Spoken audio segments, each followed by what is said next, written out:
And we welcome you back to the Talk Shop in Studio 255. I'm Eric Henderson with Sam Burkett this morning from Brown and Gold Sports Report. Good morning, Sam. Good morning, Eric. How are you, man? Welcome back to the Laramie Plains Civic Center, sir. It's good to be back. Yeah, you got opportunity to take in a few weeks of remote reporting, because the Cowboys and various sports are traveling. They've been traveling. San Diego, you didn't travel to that game in San Diego against the Aztecs for our football team. Not a good week in San Diego. Yeah, and, San Diego, I thought we started off that game really well. I mean, we started off with getting a good touchdown the opening drive. Sure. And then Landon Sims dumped it up, but then he got injured in that game, and that completely changed the whole ended his season. Landon Sims will not be back this season. Even if we do win the next 2 weeks, the next two games, and become bowl eligible, he not likely to make play in 2025. Which is heartbreaking, because he put in so much work in the off season, and in the CSU and the San Diego State games, we were really using him a lot on like the quarterback draws and just a short dump off passes, and he was really starting to build some confidence too. And what was the likelihood that the Cowboys were going to run the ball from the quarterback position when Landon Sims was in the game, as opposed to when Caden Anderson's in the game? Oh, very likely. So do you think there's an advantage to using two quarterback system? What do you think the greater good is? What's Sam Burkett's call on the two quarterback system? Well, I'm personally not the biggest fan of it, because it kind of like just completely, like, you're constantly changing game plans, and you have to really stick with it with one system. Like, I don't mind if you put in a quarterback like for one play, just like a third down and one, but ultimately you have to use one quarterback and stick with it and make sure that you trust him. So this week we go into, well, let's go back. Fresno State. Mason Drewby of Gillette, Wyoming, makes his debut, takes first snap in this game against Fresno State.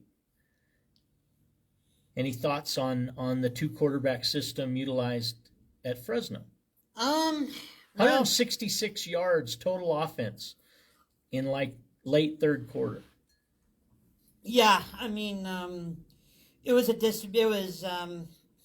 we were still. Our defense, I thought, played really well the first three quarters. The of the defense game. kept us in this. They kept it a one score game, 10-3, until into the fourth quarter. Right. And the slippery slope unchained the gate. Oh, geez, it was a very wet night. 24-3, the final score. Any observations from Fresno State Bulldogs game? Well, we have to figure out how to do some things offensively, because it's been 3 out of the last 4 weeks where our offense has just been sputtering out of control. Jay Savell, Wyoming football head coach, in post-game comments said, "We've got to coach better." Named no specific player, so to speak, but took it on coaching. What does that really mean when you're in a 5-year contract, year 2 of a 5-year contract? Well, I think part of it is because Fresno State has a good defense.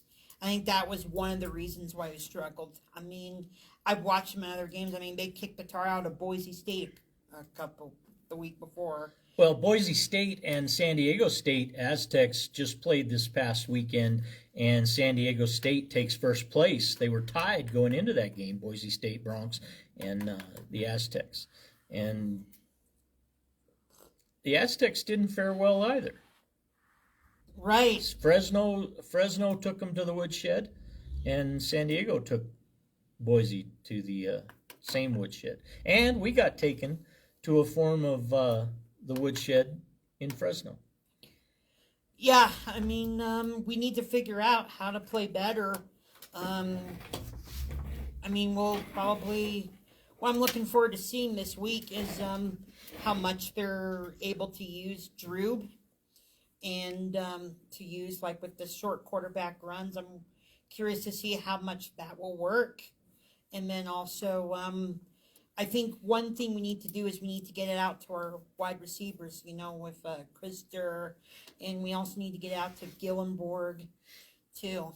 And Following the San Diego State game and post-game interview with Coach Savell, I asked him about urgency. Mm-hmm. Are you witnessing the type of urgency when our team's down 7-10, when we're down in the game, players they're not hustling back to the huddle. They're not engaged with energy and what I would say is visible emotion that you would find consistent with, we got to win this game. That's my observation. What's yours? I think you hit it right in the head. Like I said, we had a good. I thought we were going to be better going into this game. I mean, we gave up a touchdown the opening drive, but then we moved it right down the field. But then we had to settle for a field goal, and then everything from that point forward just looked a lot like the San Diego State game.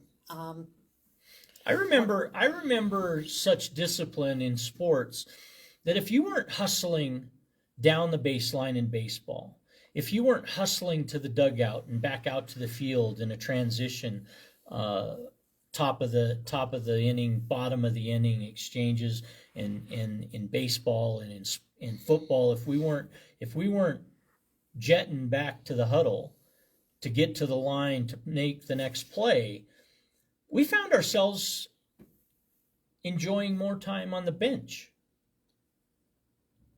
Is that appropriate discipline, or do you think that the transfer portal and name, image, and likeness as a feature culture in the NC2A sporting events has changed what's necessary in some teams' discipline to succeed? I think I don't know how to describe it. I think we're using discipline, but we just need to execute. I mean, we have confidence, but I mean, it's just we need to execute. And following the Fresno State game, I requested interviews today with Caden Anderson and Mason Drube, the QB2 now, following Landon Sims' injured reserves designation. Evan Eller on defense, Johnson on defense, and Eric Sandvik in special teams. Those are my 5 requests. We'll see which ones I get. I believe that Caden Anderson has class, so if I get that interview, it'll be later in the week and not today. But nevertheless, any questions you would ask any of those players? First, let's go to offense. What would you ask Mason Drube should we get that opportunity? If he gets the opportunity, I would ask him what are some plays that the coach has drawn up, or not plays like drawn up, that's getting away, but what are some skills that you have that can help you build confidence going into senior night? And Mason, not a senior himself, but looking to stay with the program. Mm-hmm. How might you craft that for Mason without the experience of even Caden Anderson, not in his final year at Wyoming? Well, I would describe what kind of motivation skills are you taking going into the final Gotcha. two What kind of games leadership are you of the taking with season? motivation? Okay. How about defense? Evan Eller. I would ask him just like, how are you building leadership? Like building around the team. How does your leadership, I guess, build build go around the whole team going into the final 2 weeks of the season? I'm gonna point with Eller.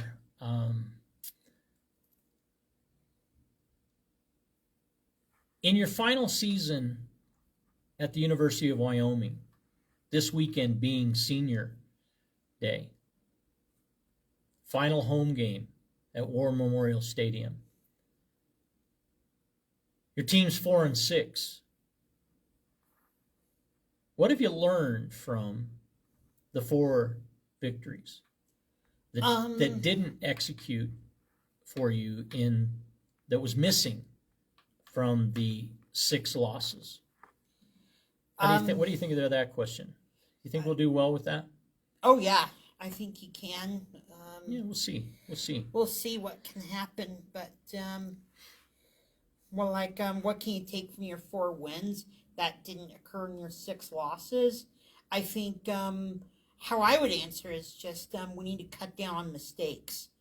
We need to cut down on turnovers. Although we weren't quite as bad on the turnover thing this past weekend, we did throw that 1 pick.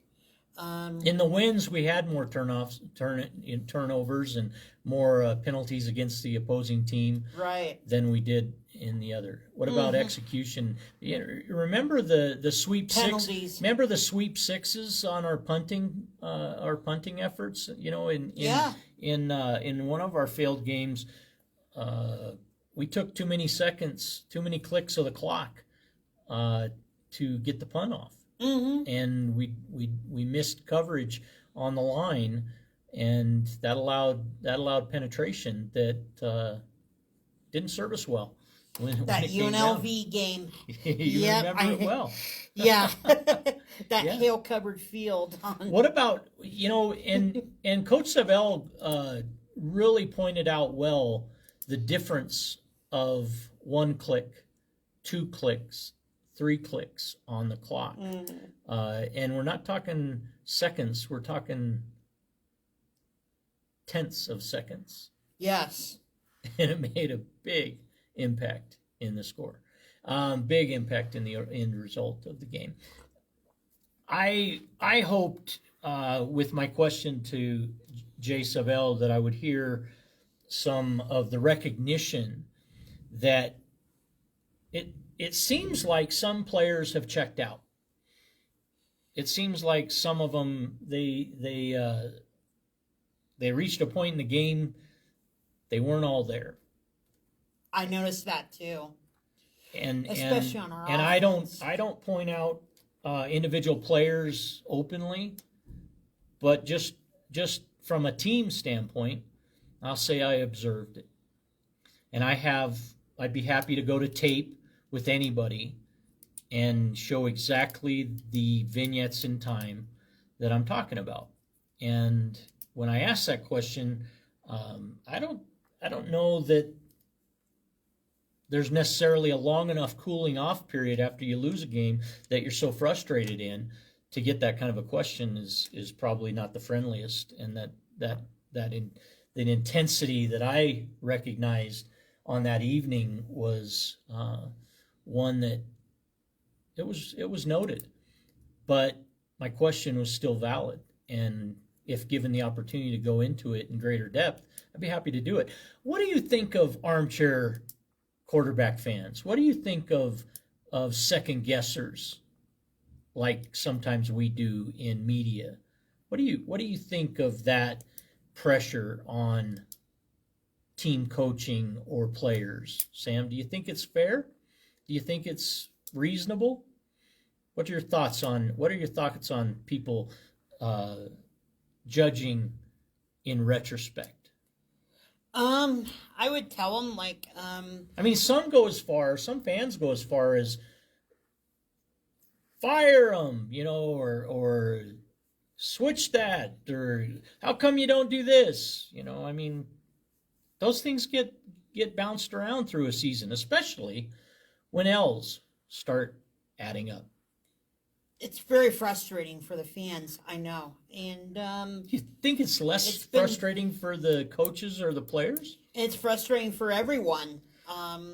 I know that But the fans aren't in control of it, right? That's the difference. The missing element is that fans are not in control of any aspect of it.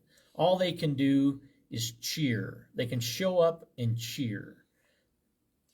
Yeah, I'd be telling the fans that this team is working their tail off, and that there's a lot of character on this team as well. That I know that they're working their butts off. Like I said, you were right going back to the Fresno game that there were some players that checked out. I don't know what it was. I don't feel like the weather got to them, which, I mean, that could very well be. I was watching the game, and the rain was just really coming down. We've been in the red zone. UNLV game at home at War Memorial. We're in the red zone, first series of UNLV's possession. Mm-hmm. They turn it over. Defense gets a turnover. We're inside the 15, I think. Right. We get a field goal.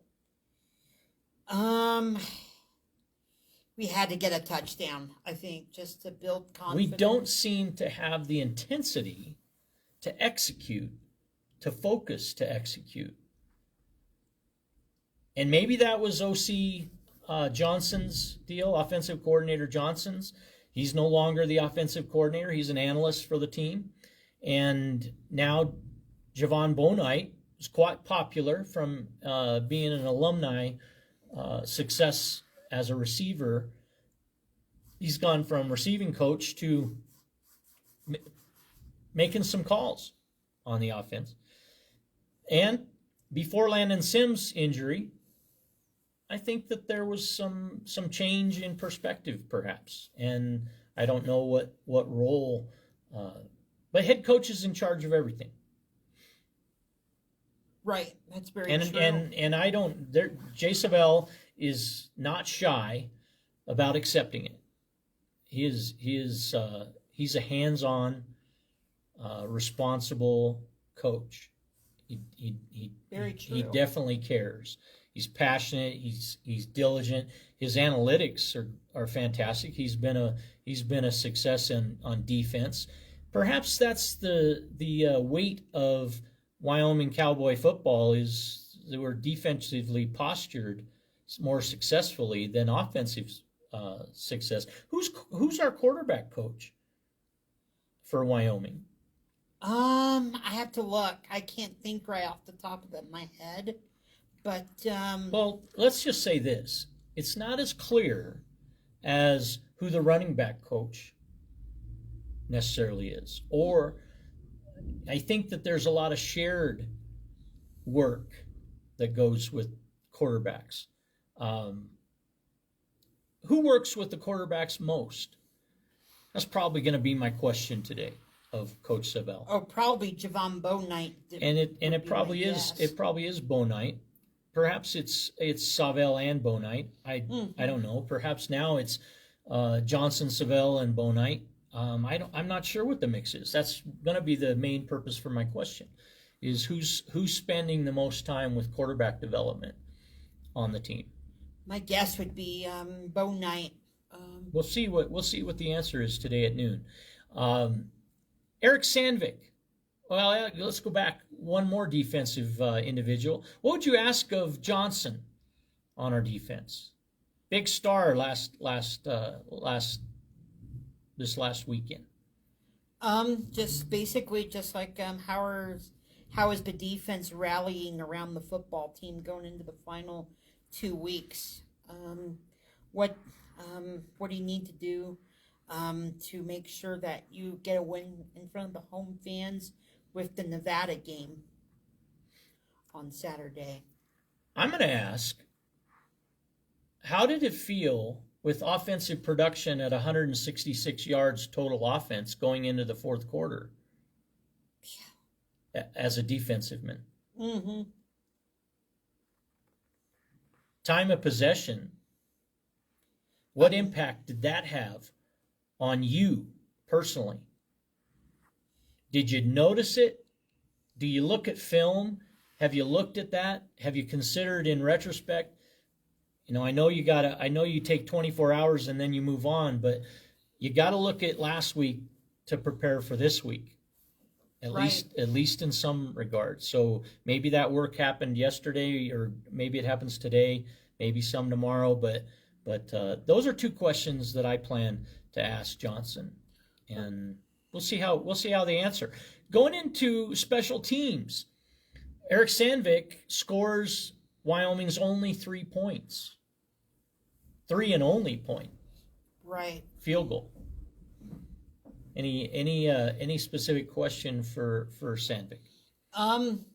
Just one question I would ask him is just like, how is those 3 points that you scored against Fresno State, how will that build your confidence going into the Nevada game? And have you watched, I know he's missed some kicks earlier in the year on and off. How are you going to use your missed field goals that you missed earlier in the year, and how are you going to use those to build confidence from those, mix in with those 3 points that you scored in the Fresno game? I like that question, Sam. I'm gonna take you up on that suggestion with Sandvik. Should I get the opportunity, I'm gonna ask him. I'm gonna frame it a little bit this way.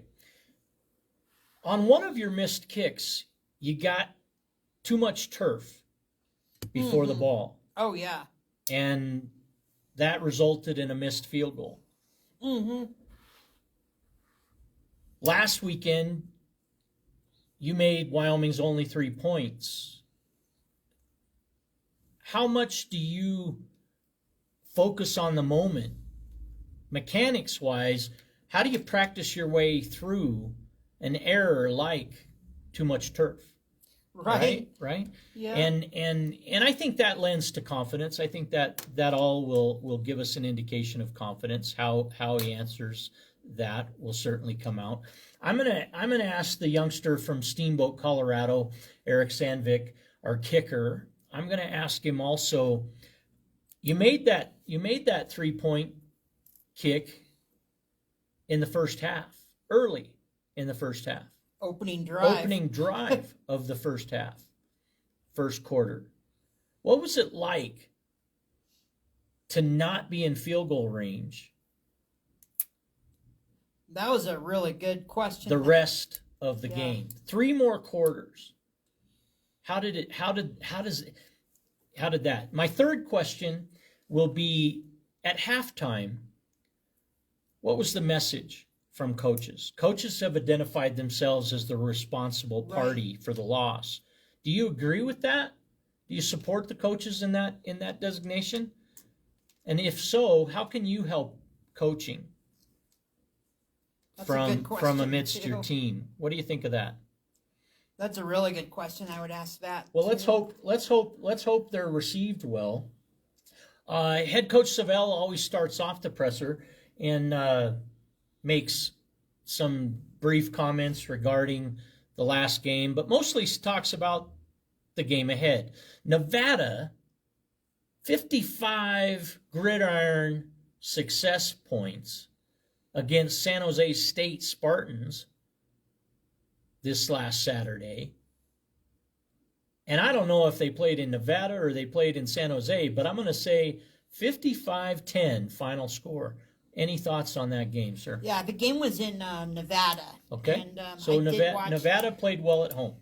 Part of that game. I've seen part of Nevada. They are much better than their record. I have seen some of their games. Well, we have the talent to be much better than our record. Right, exactly. But we're dangerously threatened not to be bowl eligible 2 consecutive years under head coach Savell. Because neither of these games now pose to be a walk in the park. No, they're not. I mean, I would have said before we played San Diego and Fresno, said, looking at the year, Nevada was one of my surest opportunities for us to win. I would have taken the over, 51% more likely to win than to lose that game. Now Hawaii has the advantage of everybody traveling to their neck of the woods, and they're protecting home gridiron quite well. I mean, Hawaii just was it a couple weeks ago? They beat San Diego State 38-6. They didn't do bad against Colorado State Rams. No, they didn't. Neither did we. Yeah. Yeah. But we were prepared for that game, I think, with rivalry adrenaline. Oh yeah. We had attack mode on high. Even if a player was going to go into the transfer portal, which I have some in the audience that are asking me who I think's going to go. I said, it's too early. It's too early for me to say. I can write on an envelope. I can write my guesses in an envelope. And unfortunately, my paper is not empty. That's the sad. My paper will not be empty. Your guess is as good as mine. I mean, I'm not in the locker room. I genuinely noticed that players, one week when player interviews were conducted, everybody believed. Mm-hmm. It's they were all going with the same speak. They all had the same thing to say. Right. That was consistent. And therefore, clearly, they're committed to remaining a unit talking. Now, you don't see sideline skirmishes or anything like that, so you got to believe that they're remaining a unit otherwise. And maybe time and place are really valued. Mm-hmm. I sure hope some conversations are happening naturally in terms of motivating each other. Even if it's positive only and nothing negative, just I need you to do this and I need to do this, and real genuine stuff, real point out the weaknesses of yourself, look in the mirror, look in your teammates' eyes and own up. I think that's a fair question that can be asked. Are players owning up for lack of execution? I'm going to ask offense that. I'm going to ask defense that, if given the opportunity. That would be a good question to ask. But what would you ask Jasonville? Are players living up to expectations? No, we're losing. We won 4 games, lost 6. Sam. That's what I meant. I meant to say how is the sorry, let me get this straight. I don't mean to be harsh, but I've seen him in post games most of the season, and he doesn't lollygag around. Coach Savell definitely has a good head on his shoulders, and he'll point right to something. Now, it may not be what you or I think are. One question I would ask him is just how are the players, the chemistry of the players, and the attitude of the players, in practice and in the post-game locker rooms. He was excited to see the performance this last Saturday.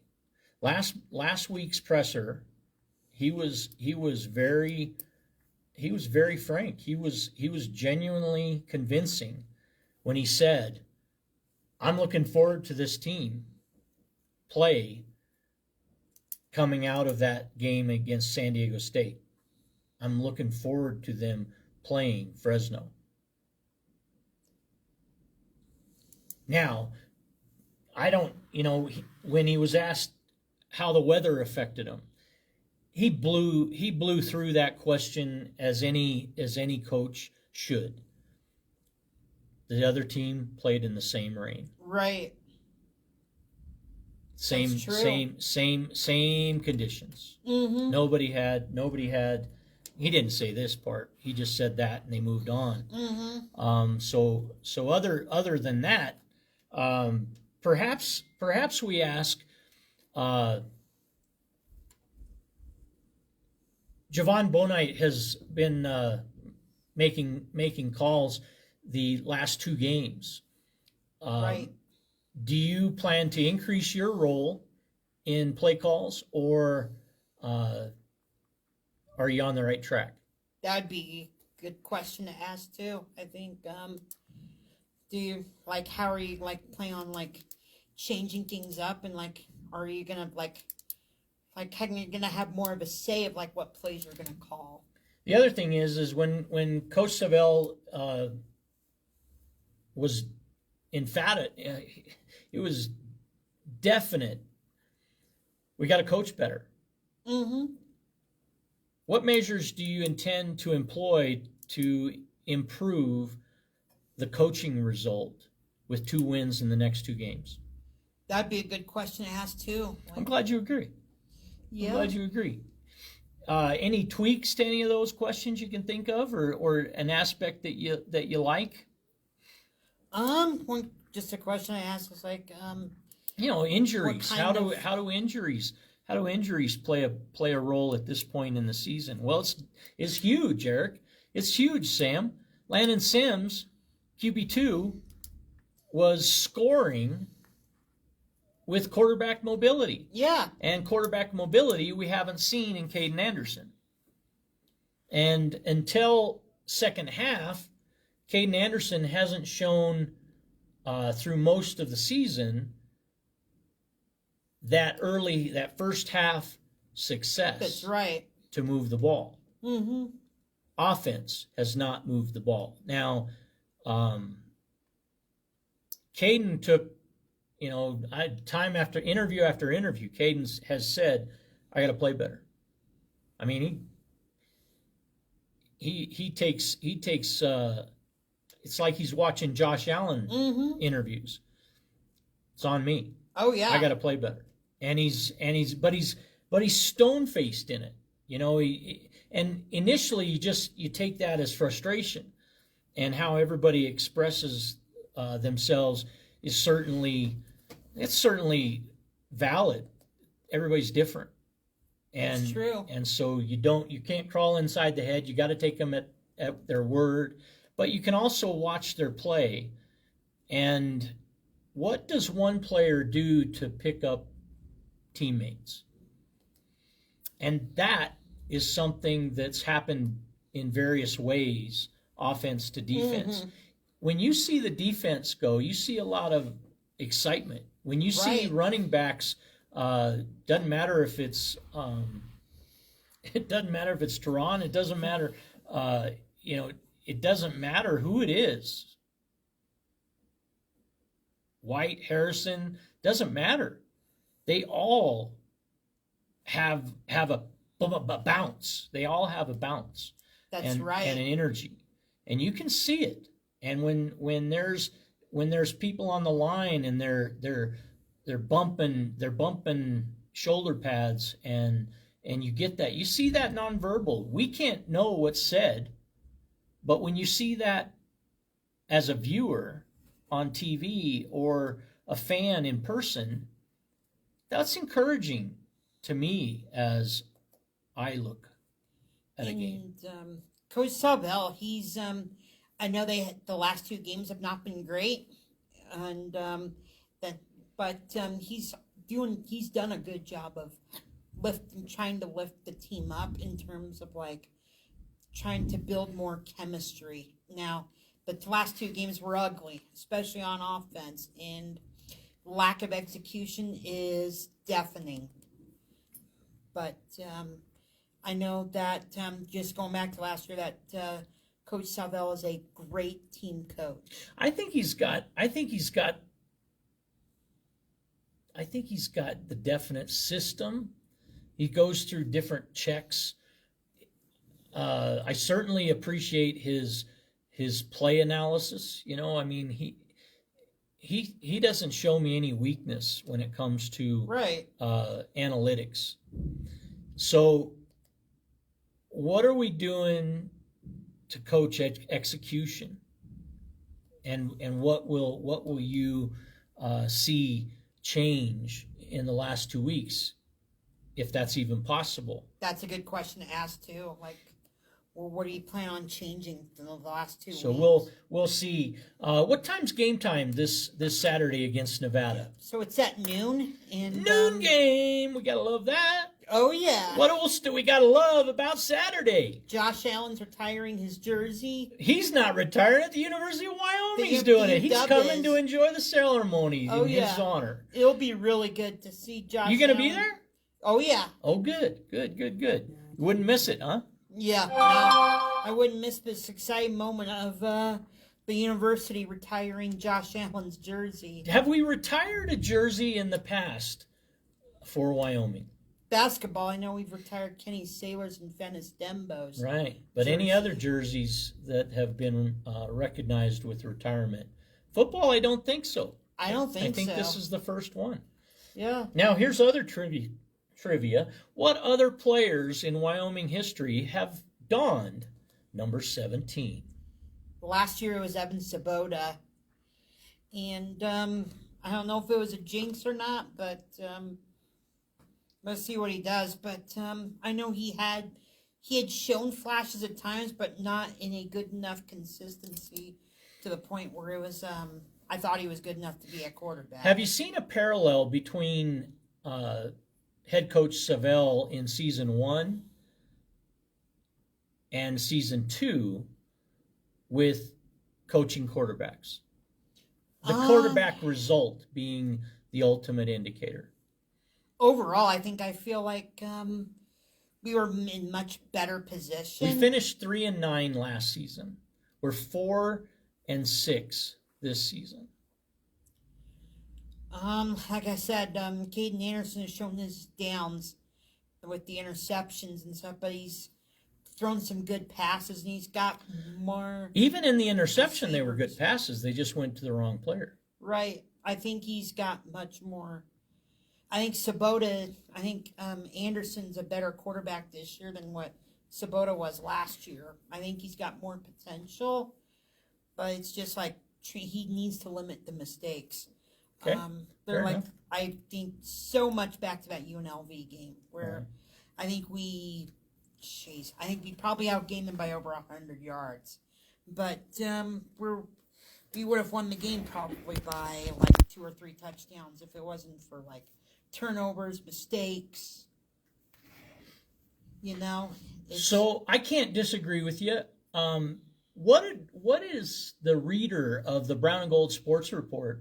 What content can they enjoy the past few weeks and going into this week?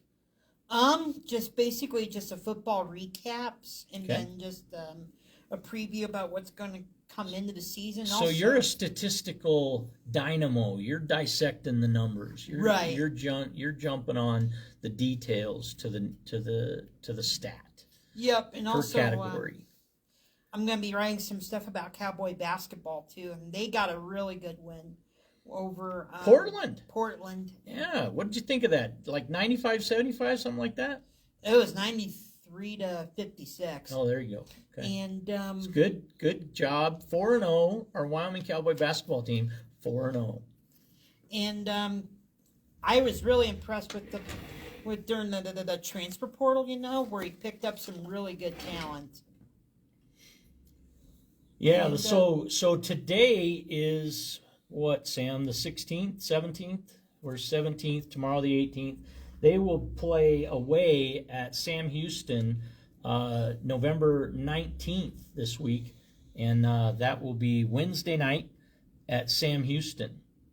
So Wyoming Cowboy basketball, you want to follow them away this week. They return to the AA November 23rd against Norfolk State. So this is all pre-conference games going. They actually get into conference play.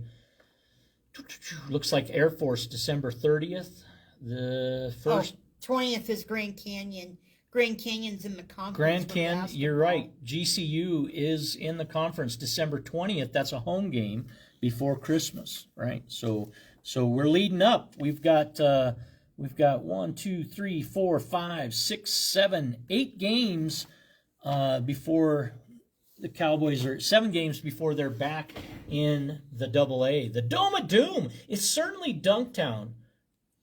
Oh yeah, yeah. I mean, We've had some exciting faster play this year. What are your thoughts with respect to the faster play, Sam? I'm loving the tempo and just like the energy that Coach Wicks is bringing into this team. Faster, slow. If we win, I like the tempo. I think Sundance. I asked Sundance last press opportunity how he felt. Was he more comfortable with the slow play of last year or the faster play of this year? And he said he wasn't sure yet. He was riding a bubble. My words, not his, but he wasn't sure yet. His words. Gotcha. And I don't know if you're interested in that interview, that press conference. My interview question is available on the Talk Shop. You can scroll back through time and go back to the week of that game leading into Portland, and you'll find that. You'll find that. And I appreciate the opportunity to meet with these coaches, and it's certainly a privilege to do so. I'm happy to share your questions as well as tweak them a little bit and make them our questions going into today's presser with Sabel.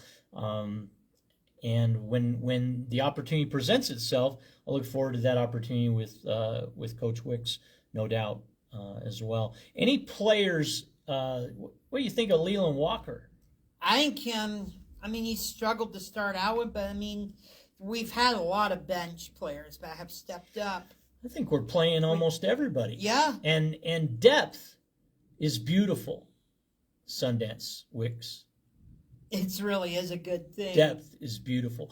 And don't you think that depth comes this season deeper for more recruiting time, a full year of recruiting time? I think so. As opposed to a small window of remaining recruiting time available going into last season? That's not to say we didn't have good players, but we didn't have a successful team overall. Yeah, I mean, we missed goals. We didn't go deep enough in the tournament. I mean, it just goes back to I think we have more confidence in basketball, and just with the players, like they're really rallying around each other, which is great to see. We're going to see more of it, Wyoming Cowboy basketball and Wyoming Cowboy football. What about volleyball? The girls in San Diego State contest sweep the Aztec women, and they clinch a berth in the Mountain West Conference tournament. It's good to see them be successful. And they got 2 more home games this upcoming weekend with New Mexico and with Grand Canyon. The Grand Canyon game is Saturday night after the football game. And with the New Mexico game, it's a Thursday night. It's the final 2 games of the year. And just Sarah Holcomb's been one of the rallying players around this team, along with Paige Lottewasser. And it's just been really good to see. And they got some young talent, too. Cowgirl basketball. Heather Azell, coaches Azell, and the Cowgirls don't come back from their away game with a victory, but they've got a few more games that they'll be playing away from Laramie before they return. Any comments on Cowgirl basketball? It's just gonna take some time, I think, to a lot of youth in our program, a lot of young players, right? Yep. We improved from game 1 to taking more shots, right? We taken more shots, and right. That's a definite plus. Is that when we get good looks, we're doing better at taking them. Absolutely. Taking those shots. Wrestling faced Penn State. Right here in Laramie, like December 13th. Do you follow wrestling on the Brown and Gold Sports Report? I will be following some wrestling here and there. Okay. Mark Branch said that this is going to be one of his better teams with George Volk on the team, and they got several other wrestlers that I think are going to be really good to keep an eye on as well. Well, I like it. Brown and Gold Sports Report with Sam Burkett. How does somebody get a hold of you, Sam? Yeah, so they can email me at onesamburkett@gmail.com. They can also call me at 970-391-0902. And if they got any questions, so you basically just go into Substack and then just write in the email with One Sam Burkett, or not my email, but just your email. And you're free to subscribe, and you can just read all the stuff that I have to say. Beautiful, beautiful. Free publication. Yep, it is free. And you do take support, but it is a free news source. So congratulations on that endeavor. Keep up the good work. We're glad to have you today on the Talk Shop, and look forward to future visits. Thank you, Sam Burkett. Thank Brown you. and Gold Sports Report.